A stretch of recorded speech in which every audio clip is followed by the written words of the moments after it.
We spoke to 3 EU students who gave us an insight of their lives in comparison to the UK. My name is Carolina, I'm 24 years old, and I came to London on the 9th of September to study events management at Greenwich University. This is Caroline, who talked about her education and the difficulties that she faced while living in the UK.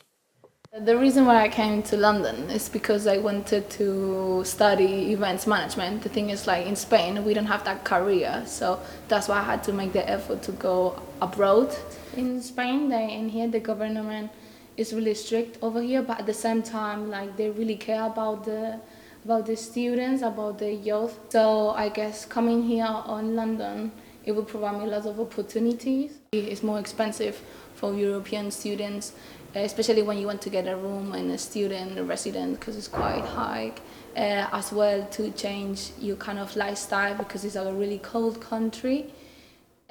2.6 million European students study in the UK, which is only 43% studying in London. Nathalia Sánchez, soy de Barcelona, tengo 22 años, estudié fotografía en Barcelona. Vine a Londres para mejorar mi inglés porque en 6 años o en 7, toda mi vida estudiando en España no aprendí nada. No porque los estudios en España no sean buenos, depende de la capacidad de cada uno. Las diferencias que hay de Londres a España es en la parte del clima, que es muy frío, hace mucho frío.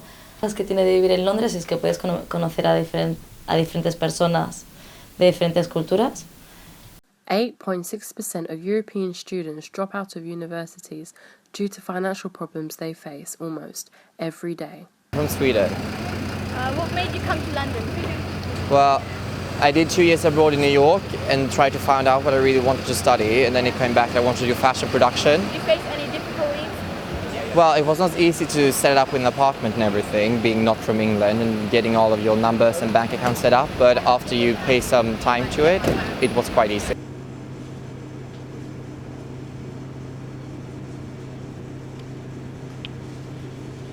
Ladies and gents, just being held at a red signal. £64 billion is spent every year on travels for EU students and non-EU students studying in the UK. I'm currently at International Housing for Students. I'm going to interview the Dean of International Housing, Sharon Bolton, as well as an EU student, giving a first insight on the building. Any of your students struggled financially, and if so, what support can you offer them? Money to help them, and then when they get their funds in, they can pay it back to the fund, or it can be a grant. Normally no more than £1,000 per person, and all students who are residents or member institutions of ISH can apply to this fund. Do you feel that international students living in your housing highly benefit in comparison to their own home countries and education? The fund can take applications any time of the year, and it's for students who've had an emergency, an unexpected financial hardship.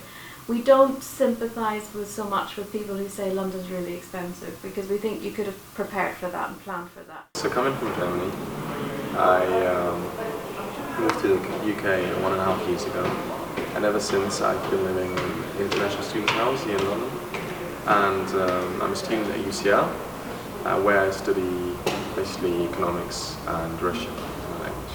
I think the sacrifices that you make generally when you live in a big city. I mean, I left a very small city, but in the end, all these apparent sacrifices taught me a lot. I guess, especially living in a triple room was a very great experience, because I got to know not only people from very international countries, but also that kind of skill set that it teaches you to be tolerant, to kind of find compromises, and I think that helps me going into the future. I did not have relatives directly, but what I did have was friends, and I had, before coming to London, already tried to reach out to different people, try to find out what their experiences are, so that I kind of knew a little bit, and I had people that I already knew coming to London. I guess the day starts here and ends here. Because TV, people sit here and just chat. Yeah. And I guess they meet here on TVs on weekends. This is one of the rooms, so this is kind of a club as well. Yeah. How is this food compared to German food? Different. Different. So if you really want to move to London, you should look, before you come in, you should look really well about the flats, like roommate, spare room. Make sure you go prepare all the GP, like the bank account. Top 5 tips. So number 1, London is all about accommodation. If you don't find good accommodation, you're screwed, basically. But I think it's not impossible. You can look at uni. The second thing, and that's also very important, is just talk to people who've done it before, because they can talk you through everything that the top 5 tips are, or, that you should do when coming to London. Then the third is kind of trying to grasp those opportunities that are around you. It's very hard, but living in this place, you can do so many things. You can go to museums, you can go do whatever you like, really.